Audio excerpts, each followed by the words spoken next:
Open your Bibles now, please, to the Gospel of St. Luke, chapter number 5. Our text verses will be verses number 4 through 11. And my message for today, I've entitled, Launching Out into the Deep.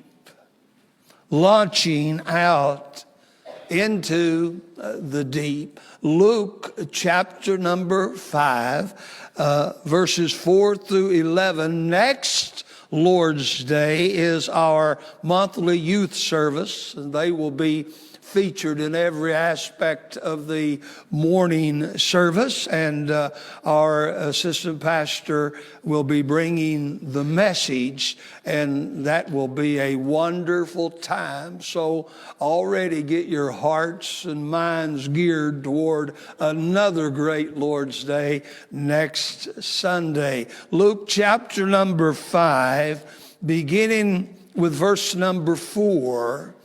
Now, when he had left speaking, and if you're familiar with the chapter, Jesus had just been giving a message to the audience. And when he had left speaking, he said unto Simon, "Launch out into the deep and let down your nets for a draw."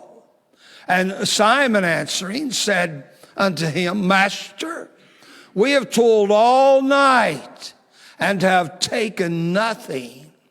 Nevertheless, at thy word I will let down the nets."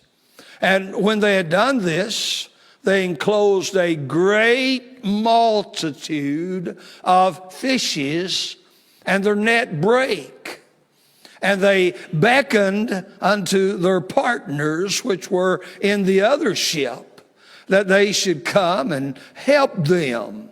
And they came and filled both the ships, so that they began to sink. When Simon Peter saw it, he fell down at Jesus' knees, saying, "Depart from me, for I am a sinful man, O Lord." For he was astonished, and all that were with him, at the draw of the fishes which they had taken. And so was also James and John, the sons of Zebedee, which were partners with Simon. And Jesus said unto Simon, "Fear not, from henceforth thou shalt catch men." And when they had brought their ships to land, they forsook all and followed him. Let's pray together. Father, thank you for this great host that has assembled in this place today. Lord, we are so grateful that we have such a great congregation, that neither cold weather or furnaces being on the blink like ours is today, yet they're here in the auditoriums, their coats on and quilts and so many. We're so grateful. And for our guests that have braved the elements, we're grateful. Father, help us today to glean some wonderful personal truths for our private lives from this story. And Lord, we love you. And I know there's some that needs the Lord Jesus Christ as personal Savior. God, they've never yet had that moment when they understood they needed Christ, and they understood they were lost, and they feared eternity without God.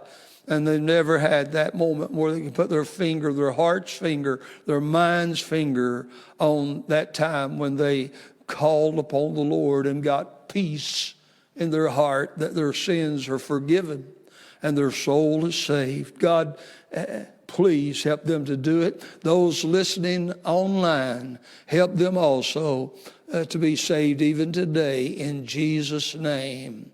Amen. Well, I'm sure you'll remember that this is the exact same text of Scripture that I preached from last Sunday in my message entitled Our 46th Anniversary Admonitions. In that message, you might remember that we emphasized three great truths. There's still a pressing need to get the Word of God to people. There's still a provision for ministry where God guides, God provides. And there's still an eternal purpose for people to be involved in. And of course, that is bringing people to the Lord Jesus Christ. Eternity is so much greater than temporal life on earth. Never sacrifice the eternal on the altar of the temporary. But there's still at least three more great truths in this story. And I personally, they believe that they're three of the greatest ones that I've ever discovered or rediscovered in my study of Scripture. And I want to share them with you. But here's how our three points for today arise.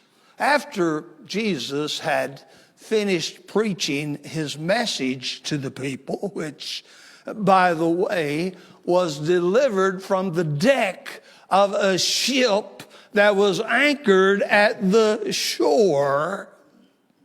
And after the invitation was given to people to get saved, he turned to Peter there in the boat with him and said, "Launch out into the deep and let down your net."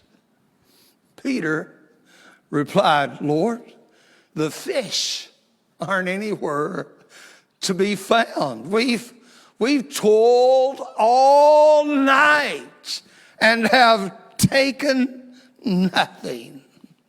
But he said, "I'll still do what you say." They did so and caught so many fish that the net began to tear. And they called out to their partners in the ship just alongside them that they would come and help. And all of the fishermen together managed to hold the net together, which held all of the multitude of fish. And all of them together were able to get the net full of fishes up in the boats.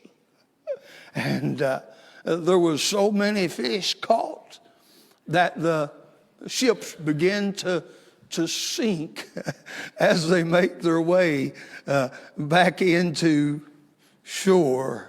My, what a miracle. Peter saw himself and all the others as they really were and cried out in astonishment, "Lord, we're sinful men." And Jesus said, "Fear not. After this, you will catch men. I've got a greater plan for your life." Here's my guiding points for the message today. First of all, one of the greatest truths I've discovered yet and rediscovered in Scripture is this: the past doesn't negate our opportunity to obey the Lord presently. Isn't that an encouraging truth? The past, our past doesn't negate the great opportunity that we're given to obey the Lord presently. Secondly, some self-propelling is required of us. I'm sure by now you've learned God doesn't do everything for you. He expects you to do some things on your own, what you can. And then lastly, there are partners available to help us in service to the Lord. The past doesn't negate the great opportunities that God's given us to obey Him presently. Notice the text, please.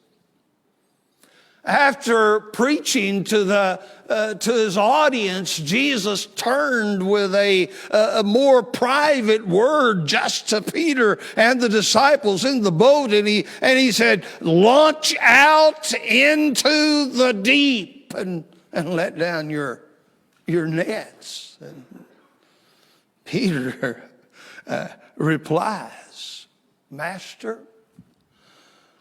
we've toiled all night and have taken nothing." Now, obviously, the disciples had been trying their best to catch fish. You know that. Did you know this? Their livelihood depended on them catching fish. They were fishermen by trade. Did you know this? Their livelihood, their families' well-being depended on their ability to catch fish, enough fish to take to the market for them to have the income necessary to buy the necessary things for their families. So they had given it their best. It's hauled all night to let down the net here, no fish to be found, and raised it up and moved the boat over several feet, let down the net again, and all night long they had lowered the net and raised the net in hopes of having it filled with fishes, but had caught nothing. Had caught nothing. They're discouraged, obviously, aren't they? And they're physically and emotionally absolutely exhausted. I thought of these two things. Our past doesn't negate our opportunity to obey the Lord presently. And I thought of these two things. Did we all know that the enormity of a task or a presumed task before us has, just the enormity of it has a way of discouraging us at the very onset, doesn't it? You remember the story of the spies? God wanted to give Israel the promised land, and He chose a man from each of the tribes and said, you 12 are going to go out into the new land, and you're going to act as spies. You're going to go through the land, and then you're going to bring back a report, and you're going to give that report to the people, and then the people are going to know what a great opportunity this new land is for them. And you know the story. The spies did as they were told. And they discovered that the land surely was a land that flowed with milk and honey and grapes galore. A wondrous land. But in discovering the potential that lay in their hands, they discovered a problem that was so enormous in their minds, at least, that they were afraid to seize the moment and go forward. They said, the land's everything you say it is, but the giants live there, the sons of Anak, and they're huge people. There is from 9 to 11 feet tall, and you ought to see the chariots, and you ought to see the weaponry they have, and you ought to see how they've built and fortified their cities, huge walls that we would not be able to scale, and said we'll never be able to take that land. But Caleb said, oh, listen, we can still take the land because God's promised us we can. The enormity of a task often discourages us at the very onset and cripples us and immobilizes us even spiritually. And then, of course, like in the text before us, the involvement in some enterprise or in some task that has been a failure further immobilizes us spiritually and emotionally. And were you ever involved in something that you failed in? That's what happened in the story before us. The disciples had been on a fishing expedition all night long. They had failed miserably, hadn't caught one fish. Now they felt jeopard, and they felt their families jeopard because of their failure.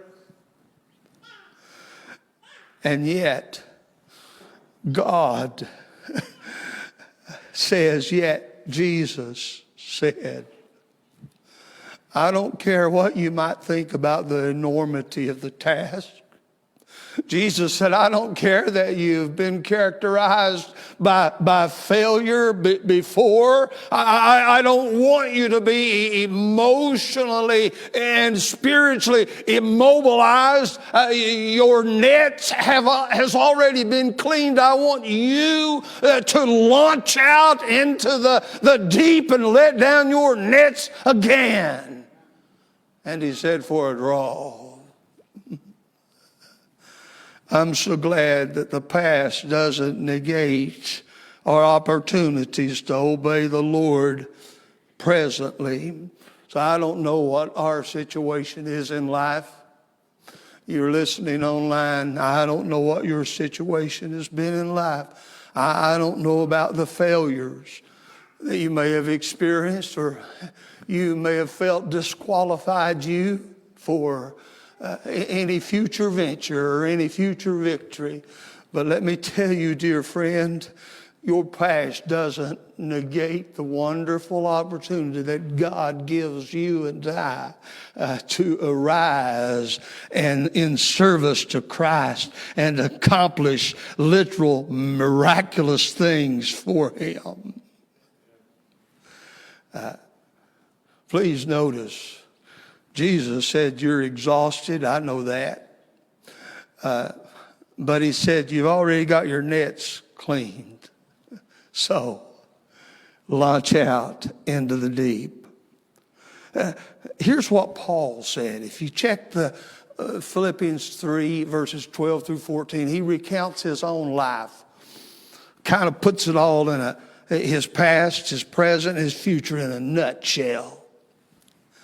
And you'll find these three key words in verses 12 through 14 of Philippians chapter 3. Forget, reach, and press. He said, we have to forget about the failures of yesterday. We have to forget about all of the sin that plagued our life. We have to forget about our backslidden condition that's held us back. We have to forget about even our daily life that we may be even happy in, but we've got to forget that and look to the Lord and seize the fresh opportunity that we have to obey God. And then he said, reach. He said, forgetting those things which are past and reaching forward to the things that are ahead. Reach forward. Don't let the past hold you.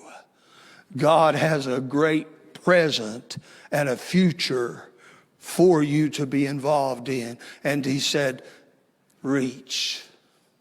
And then he said, press. I press toward the mark of the high calling. Forget. Reach. Press. Don't linger looking back and saying the task is too enormous for me to tackle again. Don't look back and say, I've tried before and I've failed miserably. I can't do it. Launch out into the deep, reach, and then press forward. And God has a draw of fish in the sea waiting to get into your net. Isn't God wonderful? Don't be a prisoner to your past when God will take you forward. Secondly, there has to be some self-propelling, I might say forward, is required of us. Look at the text one more time. Launch out into the deep. Now think about those words one at a time. Launch out into the deep. Here's what I want you to remember. Obedience to God's commands involves personal, physical activity. Here's why. They had to arise from their seats if they were seated in the boat. If they were standing on the deck of the ship, they had to move forward to get the oars or to get ready to go out into the deep. They had to have physical activity. They had to pull up anchor from where their boat was anchored next to the shore. They had to get the oars in their hands.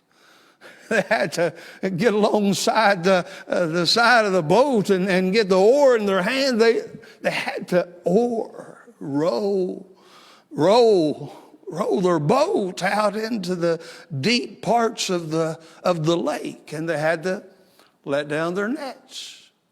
Gather around the nets and let down their nets. Here's what we learn. There's some self-propelling involved in serving the Lord. One must, as Peter said, nevertheless, at thy word, I will let down the net. They must be willing to propel themselves forward in physical, spiritual activity. It reminds me of some examples in Scripture. I'll give them to you quickly. If you read much about the life of Peter, There's an occasion in Acts chapter number 12, in verses 1 through 9 particularly, 1 through 8, that's really interesting. He had been put in prison, and he was awaiting execution. But the Bible tells us that God sent an angel, and the angel went into that prison, and the angel loosed the chains that bound him in the prison. The Lord did the miraculous for Peter. But here's what I want you to get. After he loosed the chains and set him free, he said, Peter, you got to put on your own shoes. You got to put on your own shoes. You got to wrap your own cloak around you. You got to get yourself dressed. You got to get up. The chain has been broken. The chain has been unlocked. I've set you free. I've said you're free. Get out of this prison. But you've got to put your own shoes on, and you got to walk toward the door.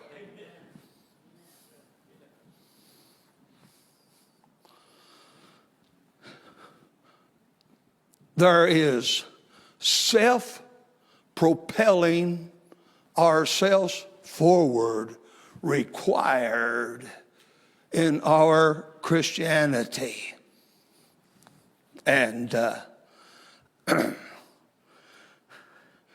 here's Peter. The chains have been broken. Well, Peter, how come you haven't left? Well, I'm waiting on the Lord.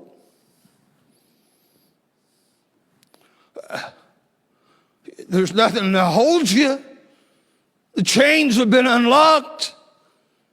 Well, I'm waiting on the Lord. Peter, the Lord's not going to put your shoes on. He told you to put your shoes on. He told you to get up from your laying or sitting position where you were held and follow out of the prison. God expects you to gird yourself and put your own shoes on and get out and serve the Lord. You can't expect God to do everything for you because he's commanded you to do some things yourself. Look at Paul's message to us. Romans 12, 1 and 2. This is what he said. He said, I beseech you, brethren, by the mercies of God, that you present your bodies a living sacrifice, wholly acceptable unto God, which is your reasonable service. It's reasonable for us to gird ourselves. It's reasonable for us to put our own sandals on. It's reasonable for us to show in our physical body our spiritual relationship with God. You know, call them these disciples. You remember this? I love the story of Levi. That's Matthew, one and the same. And Levi is a tax collector, and he's sitting there at a table, and at the receipt of custom, he's receiving the people's tax payments. And Jesus comes by and says, Levi, follow me. That's all it took, was something about the voice of Jesus.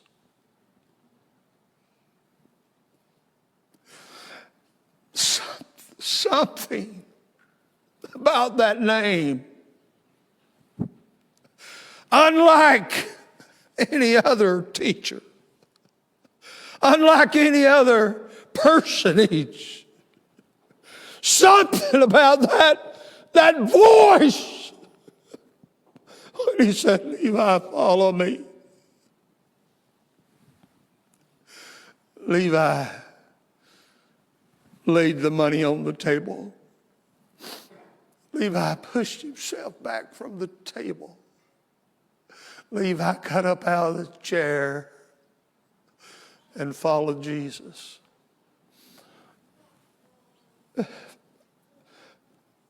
Your body, you are expected to do your service to the Lord in your physical body. 1 Corinthians 9:24 and 27. The Apostle Paul spoke about his life of service. And he said this, I have to keep my body under, is what he called it, under subjection. I have to keep my body under subjection to me. And I can't let my flesh make my decisions for me. I can't let my physical body hold me back. He said, I have got to serve the Lord. And he said these words. He said, if I don't, I'll be a shipwreck. I'll be a shipwreck, unable to deliver any goods to anybody else. There's some self-propelling in your life. If you're not willing to self-propel to do the slightest things, you'll sit in your own kind of prison. The chains will be gone, but you'll sit there in the darkness of the prison house with all of its creatures and never experience the victories that God's got for you. And I want to close with this. There are partners available to help us. Look at the text once more. When they obeyed God and launched out into the deep, the story is so beautiful. When they launched out into the deep, let down their nets, can you imagine? So many fish that their nets began to tear. And noticing the tearing nets, the disciples jumped into the water, got a hold of the nets where it was tearing, and they held it together and called their friends over in the other ship, their partners, and they jumped out of their ships and they came alongside, and they got a hold of the nets in the area where it was tearing, and they held the net together that held all the fishes in it, and they all together put their muscles into it, and they lifted that heavy net full of fishes up. They lifted it up over the side of the boat. They pushed it over into the boats, and there was two boats, and they filled them both. And so many fishes that they barely stayed afloat getting to shore. My, what a blessed time at the market they'd receive, and their families, because of the miraculous draw of fishes. But here's what I want you to see.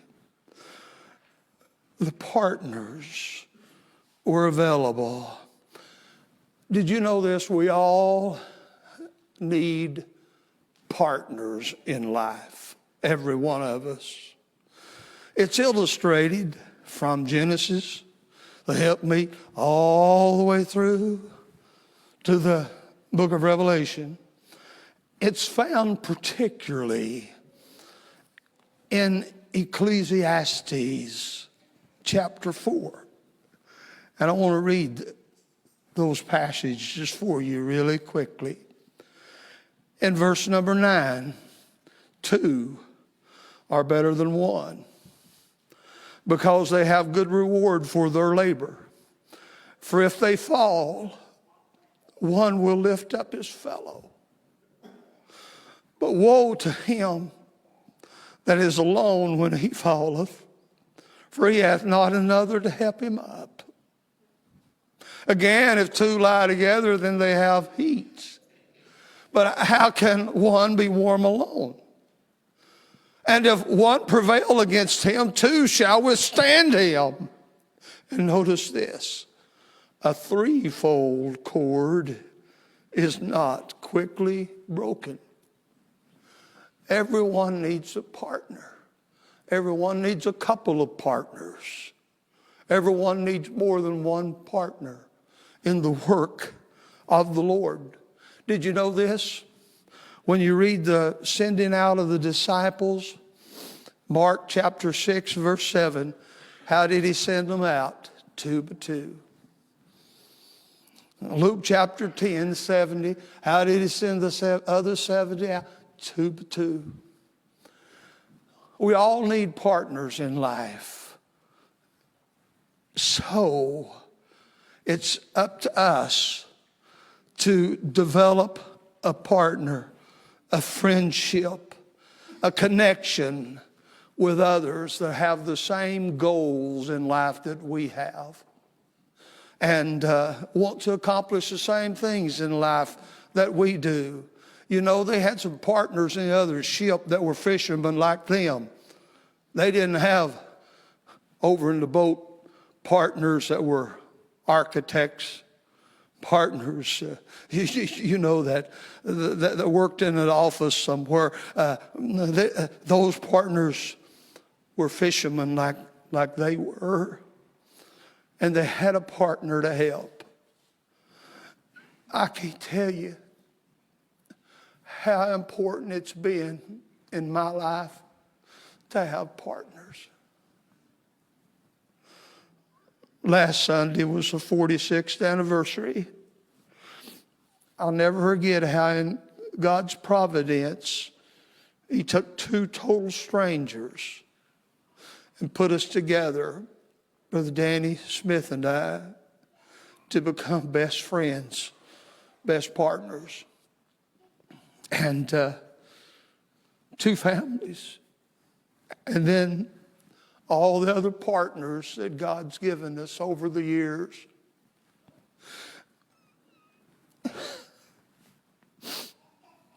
I think of all the multitudes of fishes.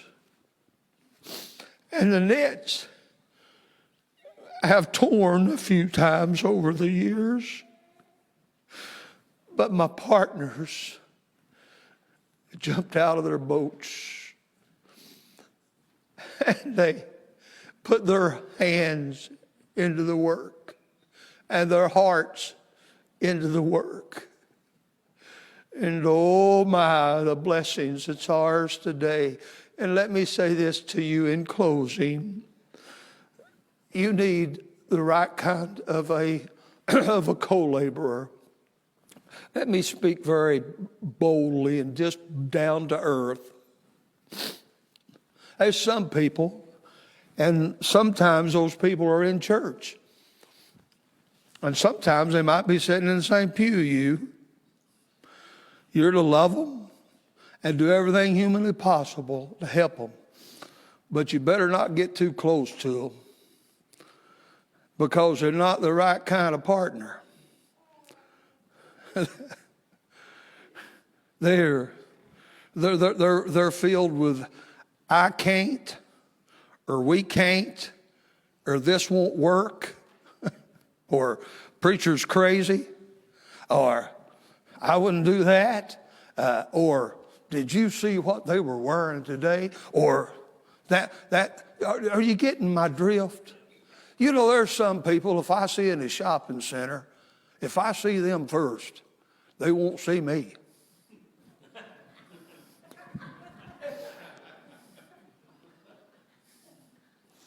Because I don't want my ears filled with garbage.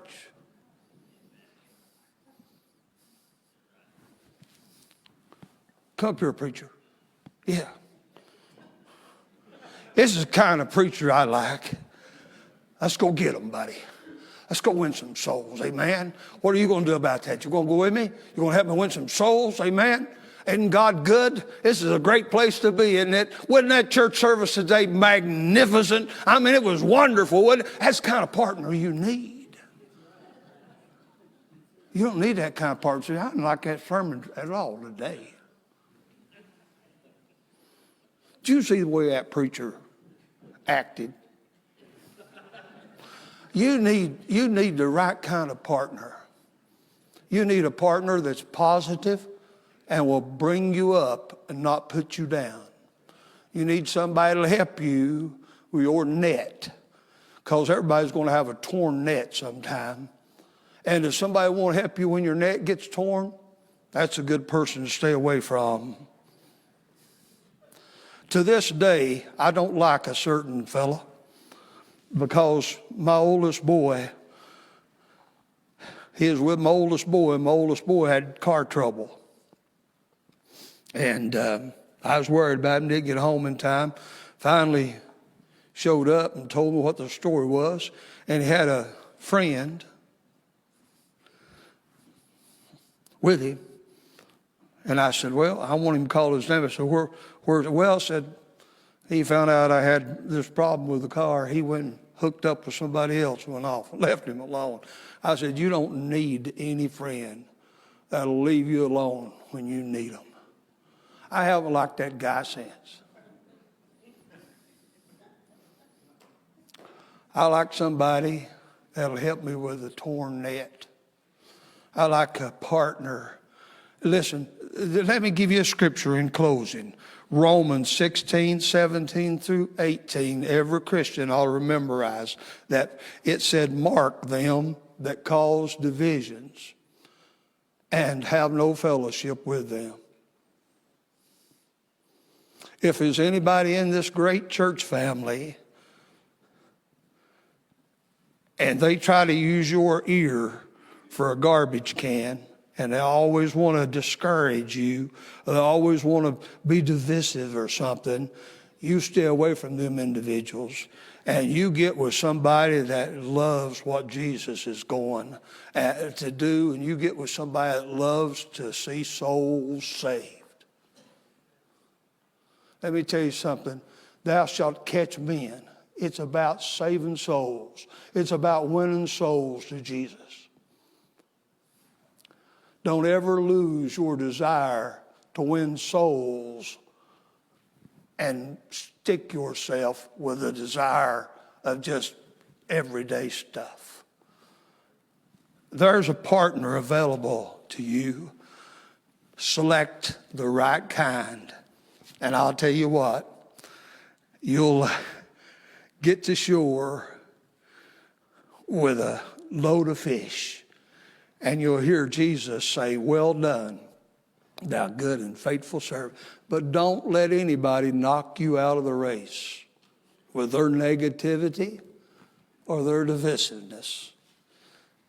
Let's stand.